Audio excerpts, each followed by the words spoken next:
দেশে দিন দিন বৃদ্ধি পাচ্ছে তামাকজাত পণ্য ব্যবহারকারীর সংখ্যা। সরকার কাগজে কলমে কিছু উদ্যোগ নিলেও বাস্তবে তার প্রয়োগ না থাকায় এই সংখ্যা বেড়েই চলছে বলে অভিযোগ বিশ্লেষকদের।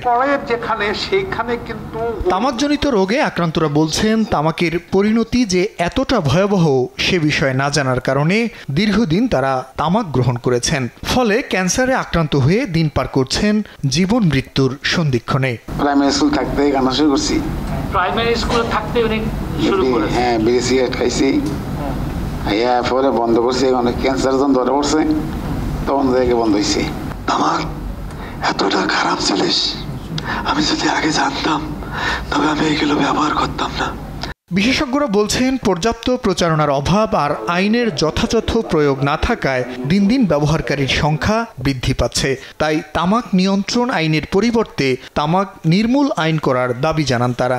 একদিকে আমরা শলাকা ওই সিগারেট আমরা বন্ধ করতে চেষ্টা করতেছি, ওই দিক দিয়ে আবার মানে অশলাকা ওই ভেপ ওই জিনিস তৈরি হয়ে গেছে। আমাদের টোবাকো ইন্ডাস্ট্রিকে আঘাত করতে হবে। আমরা এতদিন কনজিউমারের দিকে নজর দিয়েছি, যারা এই বেনিয়া ব্যবসা করছে তাদেরকে এখন কিন্তু আঘাত করার সুযোগ এসে গেছে।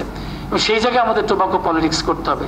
আমরা যে ডেমোগ্রাফিক ডিভিডেন্ডের কথা বলছি, সেখানে যদি একটা আসক্ত জনগোষ্ঠী গড়ে ওঠার পথগুলো যদি বন্ধ না করি, তাহলে কোথায় আমাদের তরুণের প্রতি যে আমাদের এক ধরনের আস্থা রাখছি, তাদের উপর ফোকাস করছি, সেটা তো অন্তঃসার শূন্য হচ্ছে। তাহলে সমৃদ্ধ দেশ গঠনে মানব সম্পদ রক্ষায় এখনই তামাকের ব্যবহার কঠোরভাবে নিয়ন্ত্রণ করা জরুরি বলে মনে করেন সংশ্লিষ্টরা। ঝুঁকিতে যে জনগোষ্ঠী আছে।